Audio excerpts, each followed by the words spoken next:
ان سے کہا جاتا ہے کہ تم زمین میں فساد نہ مچاؤ تو وہ کہتے ہیں کہ ہم تو اصلاح کرنے والے ہیں۔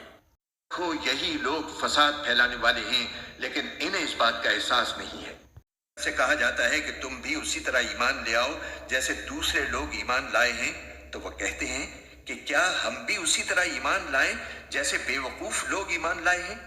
خوب اچھی طرح سن لو کہ یہی لوگ بے وقوف ہیں لیکن وہ یہ بات نہیں جانتے۔ جب ان سے کہا گیا کہ جس طرح دوسرے لوگ ایمان لائے ہیں اسی طرح تم بھی ایمان لاؤ، یعنی جس طرح تمہاری قوم کے دوسرے لوگ سچائی اور خلوص کے ساتھ مسلمان ہوئے ہیں، اسی طرح تم بھی اگر اسلام قبول کرتے ہو تو ایمانداری کے ساتھ سچے دل سے قبول کرو۔ تو انہوں نے یہی جواب دیا، کیا ہم بے وقوفوں کی طرح ایمان لائیں؟ وہ اپنے نزدیک ان لوگوں کو بیوقوف سمجھتے تھے جو سچائی کے ساتھ اسلام قبول کر کے اپنے آپ کو تکلیفوں اور مشقتوں اور خطرات میں مبتلا کر رہے تھے۔ ان کی رائے میں یہ سراسر احمقانہ فعل تھا کہ محض حق اور راستے کی خاطر تمام ملک کی دشمنی مول لے لی جائے۔ ان کے خیال میں عقل مندی یہ تھی کہ آدمی حق اور باطل کی بحث میں نہ پڑے بلکہ ہر معاملے میں صرف اپنے مفاد کو دیکھے۔ یہ ان لوگوں سے ملتے ہیں جو ایمان لا چکے ہیں تو کہتے ہیں کہ ہم ایمان لے آئے، اور جب یہ اپنے شیطانوں کے پاس تنہائی میں جاتے ہیں تو کہتے ہیں کہ ہم تمہارے ساتھ ہیں، ہم تو مذاق کر رہے تھے۔ علیحدگی میں اپنے شیطانوں سے ملتے ہیں۔ شیطان عربی زبان میں سرکش، متبرد اور شرید اثر کو کہتے ہیں۔ انسان اور جن دونوں کے لیے یہ لفظ مستعمل ہوتا ہے۔ اگرچہ قرآن میں یہ لفظ زیادہ تر شیاطین جن کے لیے آیا ہے، لیکن بعض مقامات پر شیطان صفت انسانوں کے لیے بھی استعمال کیا گیا ہے، اور سیاق و سباق سے بآسانی معلوم ہو جاتا ہے کہ کہاں شیطان سے انسان مراد ہیں اور کہاں جن۔ اس مقام پر شیاطین کا لفظ ان بڑے بڑے سرداروں کے لیے استعمال ہوا ہے جو اس وقت اسلام کی مخالفت میں پیش تھے۔ ان سے مذاق کا معاملہ کرتا ہے اور انہیں ایسی ڈھیل دیتا ہے کہ وہ اپنی سرکشی میں بھٹکتے رہیں۔ لوگ ہیں جنہوں نے ہدایت کے بدلے گمراہی خرید لی ہے، لہٰذا نہ ان کی تجارت میں نفع ہوا اور نہ انہیں صحیح راستہ نصیب ہوا۔ مثال اس شخص کی سی ہے جس نے ایک آگ روشن کی، پھر جب اس آگ نے اس کے ماحول کو روشن کر دیا تو اللہ نے ان کا نور سلب کر لیا اور انہیں اندھیریوں میں چھوڑ دیا کہ انہیں کچھ سجائی نہیں دیتا۔ مطلب یہ ہے کہ جب ایک اللہ کے بندے نے روشنی پھیلائی اور حق کو باطل سے، صحیح کو غلط سے، راہ راست کو گمراہیوں سے چھانٹ کر بالکل نمایاں کر دیا، تو جو لوگ دیدہ بینا رکھتے تھے ان پر تو ساری حقیقتیں روشن ہو گئیں، مگر یہ منافق جو نفس پرستی میں اندھے ہو رہے تھے ان کو اس روشنی میں کچھ نظر نہ آیا۔ اللہ نے نور بصارت سلب کر لیا کہ الفاظ سے کسی کو یہ غلط فہمی نہ ہو کہ ان کے تاریکی میں بھٹکنے کی ذمہ داری خود ان پر نہیں ہے۔ اللہ نور بصارت اسی کا سلب کرتا ہے جو خود حق کا طالب نہیں ہوتا، خود ہدایت کے بجائے گمراہی کو اپنے لیے پسند کرتا ہے، خود صداقت کا روشن چہرہ نہیں دیکھنا چاہتا۔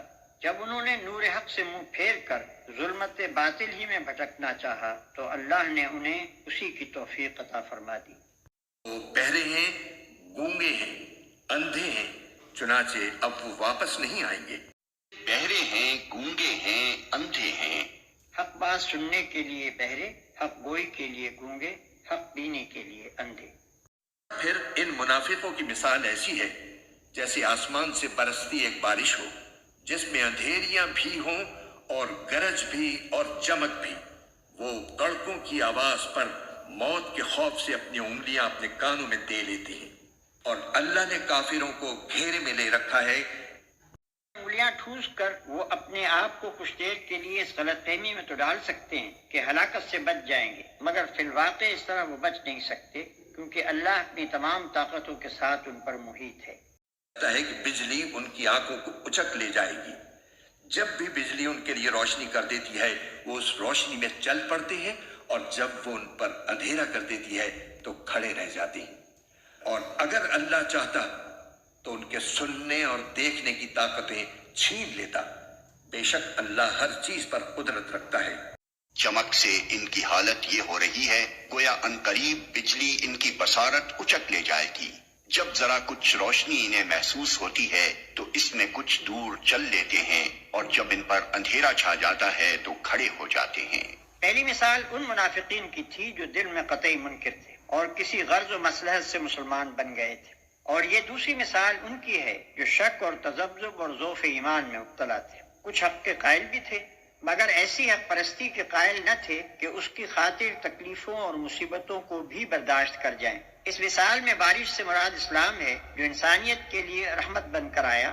اندھیری گھٹا اور کڑک اور چمک سے مراد مشکلات و مصائب کا وہ ہجوم اور وہ سخت مجاہدہ ہے جو تحریک اسلامی کے مقابلے میں اہل جاہلیت کی شدید مزاحمت کے سبب سے پیش آ رہا تھا۔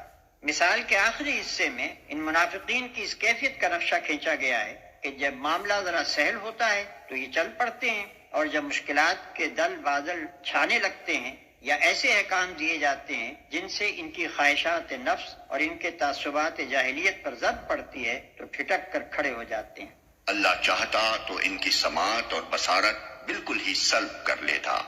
یعنی جس طرح پہلی قسم کے منافقین کا نور بصارت اس نے بالکل سلب کر لیا، اسی طرح اللہ ان کو بھی حق کے لیے اندھا بہرا بنا سکتا تھا، مگر اللہ کا یہ قاعدہ نہیں ہے کہ جو کسی حد تک دیکھنا اور سننا چاہتا ہو اسے اتنا بھی نہ دیکھنے سننے دے۔ جس قدر حق دیکھنے اور حق سننے کے لیے تیار تھے اسی قدر سماعت و بصارت اللہ نے ان کے پاس رہنے دی۔ اے لوگو، اپنے اس پروردگار کی عبادت کرو جس نے تمہیں اور ان لوگوں کو پیدا کیا جو تم سے پہلے گزرے ہیں تاکہ تم متقی بن جاؤ۔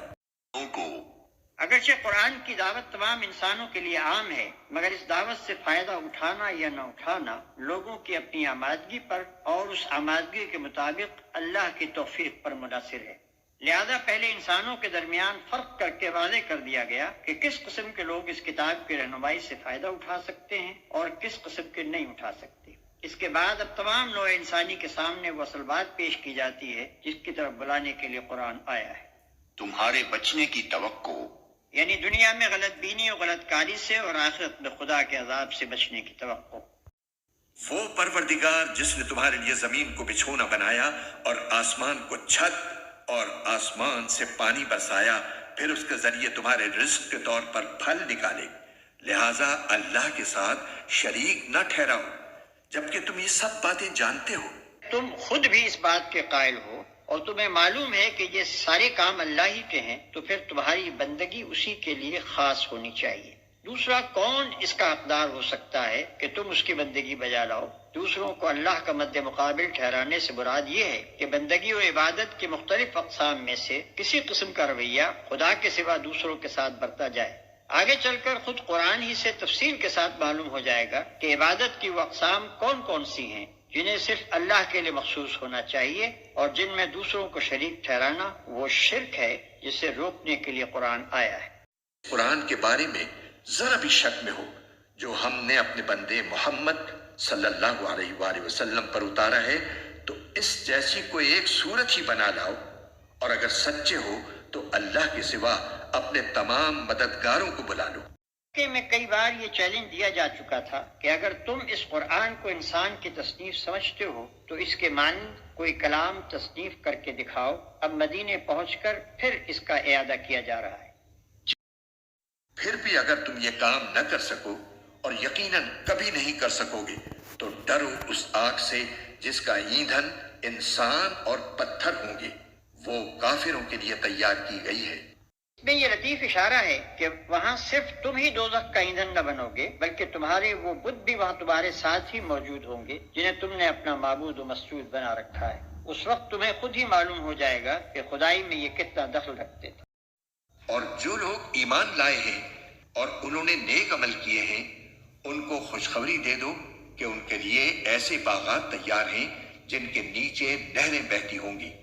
جب کبھی ان کو ان باغات میں سے کوئی پھل رزق کے طور پر دیا جائے گا تو وہ کہیں گے یہ تو وہی ہے جو ہمیں پہلے بھی دیا گیا تھا، اور انہیں وہ رزق ایسا ہی دیا جائے گا جو دیکھنے میں ملتا جلتا ہوگا، اور ان کے لیے وہاں پاکیزہ بیویاں ہوں گی، اور وہ ان باغات میں ہمیشہ ہمیشہ رہیں گے۔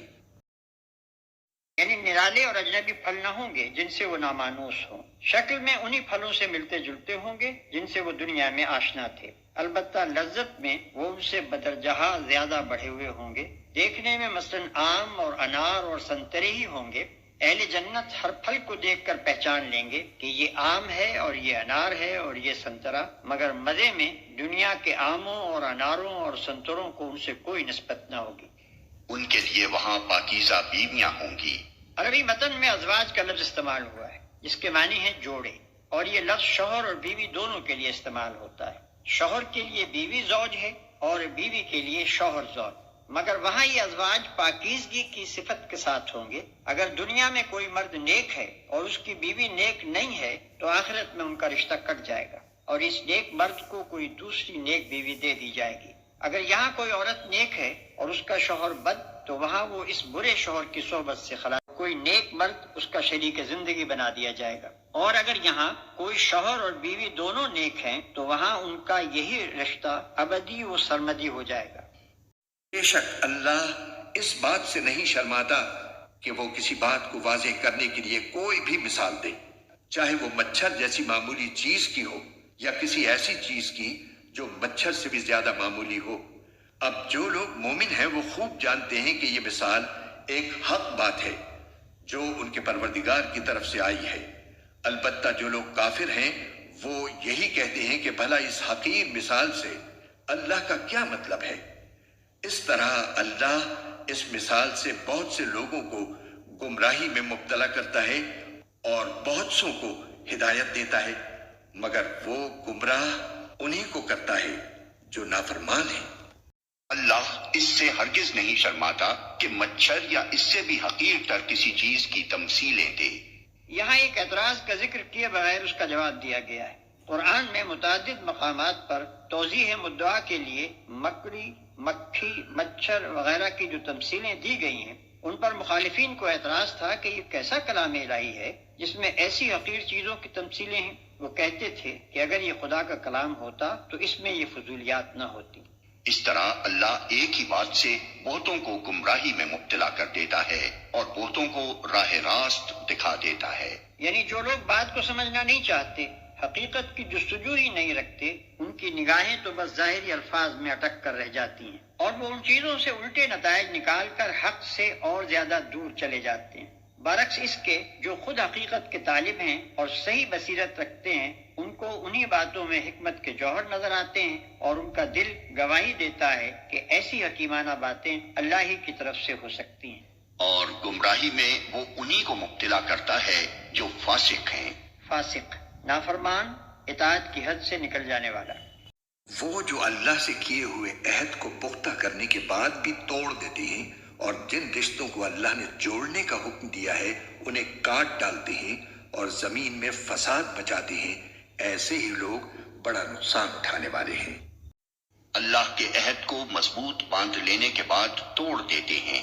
بادشاہ اپنے ملازموں اور رعایا کے نام جو فرمان یا ہدایات جاری کرتا ہے ان کو عربی محاورے میں عہد سے تعبیر کیا جاتا ہے کیونکہ ان کی تعمیل رعایا پر واجب ہوتی ہے۔ یہاں عہد کا لفظ اسی معنی میں استعمال ہوا ہے۔ اللہ کے عہد سے مراد اس کا وہ مستقل فرمان ہے جس کی روح سے تمام نوع انسانی صرف اسی کی بندگی، اطاعت اور پرستش کرنے پر مامور ہے۔ مضبوط باندھ لینے کے بعد سے اشارہ اس طرف ہے کہ آدم کی تخلیق کے وقت تمام نوع انسانی سے اس فرمان کی پابندی کا اقرار لے لیا گیا تھا۔ اعراف آیت 172 میں اس عہد و اقرار پر نسبتاً زیادہ تفصیل کے ساتھ روشنی ڈالی گئی ہے۔ اللہ نے جسے جوڑنے کا حکم دیا ہے اسے کاٹتے ہیں۔ یعنی جن روابط کے قیام اور استحکام پر انسان کی اجتماعی و انفرادی فلاح کا انحصار ہے اور جنہیں درست رکھنے کا اللہ نے حکم دیا ہے ان پر یہ لوگ تیشہ چلاتے ہیں۔ اس مختصر سے جملے میں اس قدر وسعت ہے کہ انسانی تمدن و اخلاق کی پوری دنیا پر جو دو آدمیوں کے تعلق سے لے کر عالمگیر بین الاقوامی تعلقات تک پھیلی ہوئی ہے، صرف یہی ایک جملہ حاوی ہو جاتا ہے۔ سے مراد محض تعلقات انسانی کا انقطاع ہی نہیں ہے بلکہ تعلقات کی صحیح اور جائز صورتوں کے سوا جو صورتیں بھی اختیار کی جائیں گی وہ سب اسی ذیل میں آ جائیں گی، کیونکہ ناجائز اور غلط روابط کا انجام وہی ہے جو قطع روابط کا ہے، یعنی بین الانسانی معاملات کی خرابی اور نظام اخلاق و تمدن کی بربادی، اور زمین میں فساد برپا کرتے ہیں۔ ان تین جملوں میں فسق اور فاسق کی مکمل تعریف بیان کر دی گئی ہے۔ خدا اور بندے کے تعلق اور انسان کے تعلق کو کاٹنے یا بگاڑنے کا لازمی نتیجہ فساد ہے، اور جو اس فساد کو برپا کرتا ہے وہی فاسق ہے۔ اللہ کے ساتھ کفر کا طرز عمل آخر کیسے اختیار کر لیتے ہو؟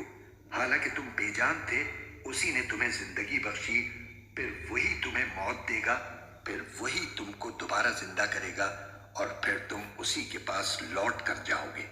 وہی ہے جس نے زمین میں جو کچھ ہے تمہارے لیے پیدا کیا، پھر وہ آسمان کی طرف متوجہ ہوا، چنانچہ ان کو 7 آسمانوں کی شکل میں ٹھیک ٹھیک بنا دیا، اور وہ ہر چیز کا پورا علم رکھنے والا ہے۔ آسمان استوار کیے۔ 7 آسمانوں کی حقیقت کیا ہے، اس کا تعین مشکل ہے۔ انسان ہر زمانے میں آسمان یا بالفاظ دیگر ماورائے زمین کے متعلق اپنے مشاہدات یا قیاسات کے مطابق مختلف تصورات قائم کرتا رہا ہے، جو برابر بدلتے رہے ہیں۔ لہذا ان میں سے کسی تصور کو بنیاد قرار دے کر قرآن کے ان الفاظ کا مفہوم متعین کرنا صحیح نہ ہوگا۔ بس مجملاً اتنا سمجھ لینا چاہیے کہ یا تو اس سے مراد یہ ہے کہ زمین سے ماورا جس قدر کائنات ہے اسے اللہ نے 7 محکم طبقوں میں تقسیم کر رکھا ہے، یا یہ کہ زمین اس کائنات کے جس حلقے میں واقع ہے وہ 7 طبقوں پر مشتمل ہے، اور وہ ہر چیز کا علم رکھنے والا ہے۔ اس فقرے میں 2 اہم حقیقتوں پر متنبہ فرمایا گیا ہے۔ ایک یہ کہ تم اس خدا کے مقابلے میں کفر و بغاوت کا رویہ اختیار کرنے کی جرات کیسے کرتے ہو جو تمہاری تمام حرکات سے باخبر ہے، جس سے تمہاری کوئی حرکت چھپی نہیں رہ سکتی۔ دوسرے یہ کہ جو خدا تمام حقائق کا علم رکھتا ہے، جو در حقیقت علم کا سرچشمہ ہے، اس سے منہ موڑ کر بجز اس کے کہ تم جہالت کی تاریکیوں میں بھٹکو اور کیا نتیجہ نکل سکتا ہے؟ جب اس کے سوا علم کا اور کوئی منبع ہی نہیں ہے، جب اس کے سوا اور کہیں سے وہ روشنی نہیں مل سکتی جس میں تم اپنی زندگی کا راستہ صاف دیکھ سکو، تو آخر اس سے روگردانی کرنے میں کیا فائدہ تم نے دیکھا ہے؟ اور اس وقت کا تذکرہ سنو جب تمہارے پروردگار نے فرشتوں سے کہا کہ میں زمین میں ایک خلیفہ بنانے والا ہوں۔ وہ کہنے لگے، کیا آپ زمین میں ایسی مخلوق پیدا کریں گے جو اس میں فساد مچائے اور خون خرابہ کرے؟ حالانکہ ہم آپ کی تسبیح اور حمد و تقدیس میں لگے ہوئے ہیں۔ اللہ نے کہا، میں وہ باتیں جانتا ہوں جو تم نہیں جانتے۔ پھر اوپر کے رکوع میں بندگی رب کی دعوت اس بنیاد پر دی گئی تھی کہ وہ تمہارا خالق ہے، پروردگار ہے، اسی کے قبضہ قدرت میں تمہاری زندگی و موت ہے، اور جس کائنات میں تم رہتے ہو اس کا مالک و مدبر وہی ہے، لہذا اس کی بندگی کے سوا تمہارے لیے اور کوئی دوسرا طریقہ صحیح نہیں ہو سکتا۔ اب اس رکوع میں وہی دعوت اس بنیاد پر دی جا رہی ہے کہ اس دنیا میں تم کو خدا نے اپنا خلیفہ بنایا ہے۔ خلیفہ ہونے کی حیثیت سے تمہارا فرض صرف اتنا ہی نہیں ہے کہ اس کی بندگی کرو، بلکہ یہ بھی ہے کہ اس کی بھیجی ہوئی ہدایت کے مطابق کام کرو۔ اگر تم نے ایسا نہ کیا اور اپنے ازلی دشمن شیطان کے اشاروں پر چلے تو بدترین بغاوت کے مجرم ہوگے اور بدترین انجام دیکھو گے۔ اس سلسلے میں انسان کی حقیقت اور کائنات میں اس کی حیثیت ٹھیک ٹھیک بیان کر دی گئی ہے، اور نوع انسانی کی تاریخ کا وہ باب پیش کیا گیا ہے جس کے معلوم ہونے کا کوئی دوسرا ذریعہ انسان کو میسر نہیں ہے۔ اس بات سے جو اہم نتائج حاصل ہوتے ہیں وہ ان نتائج سے بہت زیادہ قیمتی ہیں جو زمین کی تہوں سے متفرق ہڈیاں نکال کر اور انہیں قیاس و تخمین سے ربط دے کر آدمی اخذ کرنے کی کوشش کرتا ہے۔ ذرا اس وقت کا تصور کرو جب تمہارے رب نے فرشتوں سے کہا تھا۔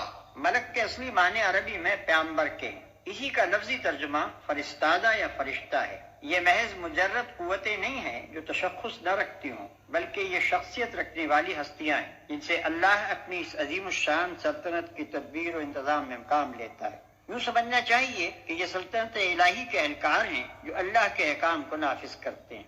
جاہل لوگ انہیں غلطی سے خدائی میں حصے دار سمجھ بیٹھے، اور بعض نے انہیں خدا کا رشتہ دار سمجھا اور ان کو دیوتا بنا کر ان کی پرستش شروع کر دی۔ کہ میں زمین میں ایک خلیفہ بنانے والا ہوں۔ خلیفہ وہ جو کسی کی ملک میں اس کے تفویض کردہ اختیارات اس کے نائب کی حیثیت سے استعمال کرے۔ خلیفہ مالک نہیں ہوتا بلکہ اصل مالک کا نائب ہوتا ہے۔ اس کے اختیارات ذاتی نہیں ہوتے بلکہ مالک کے عطا کردہ۔ وہ اپنے منشا کے مطابق کام کرنے کا حق نہیں رکھتا بلکہ اس کا کام مالک کے منشا کو پورا کرنا ہوتا ہے۔ اگر وہ خود اپنے آپ کو مالک سمجھ بیٹھے اور تفویض کردہ اختیارات کو منمانے طریقے سے استعمال کرنے لگے، یا اصل مالک کے سوا کسی اور کو مالک تسلیم کر کے اس کے منشا کی پیروی اور اس کے احکام کی تعمیل کرنے لگے، تو یہ سب غداری اور بغاوت کے افعال ہوں گے۔ اور خون ریزیاں کرے گا۔ یہ فرشتوں کا اعتراض نہ تھا بلکہ استفہام تھا۔ فرشتوں کی کیا مجال کہ خدا کی کسی تجویز پر اعتراض کریں؟ وہ خلیفہ کے لفظ سے یہ تو سمجھ گئے تھے کہ اس زیر تجویز مخلوق کو زمین میں کچھ اختیارات سپرد کیے جانے والے ہیں، مگر یہ بات ان کی سمجھ میں نہیں آتی تھی کہ سلطنت کائنات کے اس نظام میں کسی با اختیار مخلوق کی گنجائش کیسے ہو سکتی ہے، اور اگر کسی کی طرف کچھ ذرا سے بھی اختیارات منتقل کر دیے جائیں تو سلطنت کے جس حصے میں بھی ایسا کیا جائے گا وہاں کا انتظام خرابی سے کیسے بچ جائے گا، اسی بات کو وہ سمجھنا چاہتے تھے۔ آپ کی حمد و ثنا کے ساتھ تسبیح اور آپ کے لیے تقدیس تو ہم کر ہی رہے ہیں۔ اس فقرے سے فرشتوں کا مدعا یہ نہ تھا کہ خلافت ہمیں دی جائے، ہم اس کے مستحق ہیں، بلکہ ان کا مطلب یہ تھا کہ حضور کے فرامین کی تعمیل ہو رہی ہے، آپ کے احکام بجا لانے میں ہم پوری طرح سرگرم ہیں، مرضی مبارک کے مطابق سارا جہان پاک صاف رکھا جاتا ہے، اور اس کے ساتھ آپ کی حمد و ثنا اور آپ کی تسبیح و تقدیس بھی ہم خدام ادب کر رہے ہیں۔ اب کمی کس چیز کی ہے کہ اس کے لیے خلیفہ کی ضرورت ہو؟ ہم اس کی مصلحت نہیں سمجھ سکے۔ تسبیح کا لفظ ذو معنین ہے، اس کے معنی پاکی بیان کرنے کے بھی ہیں اور سرگرمی کے ساتھ کام اور انہماک کے ساتھ صحیح کرنے کے بھی۔ اسی طرح تقدیس کے بھی دو معنی ہیں، ایک تقدس کا اظہار و بیان، دوسرے پاک کرنا۔ فرمایا میں جانتا ہوں جو کچھ تم نہیں جانتے۔ یہ فرشتوں کے دوسرے شبے کا جواب ہے، یعنی فرمایا کہ خلیفہ مقرر کرنے کی تو مصلحت میں جانتا ہوں، تم اسے نہیں سمجھ سکتے۔ اپنی جن خدمات کا تم ذکر کر رہے ہو وہ کافی نہیں ہے، بلکہ ان سے بڑھ کر کچھ مطلوب ہے۔ اسی لیے زمین میں ایک ایسی مخلوق پیدا کرنے کا ارادہ کیا گیا ہے جس کی طرف کچھ اختیارات منتقل کیے جائیں۔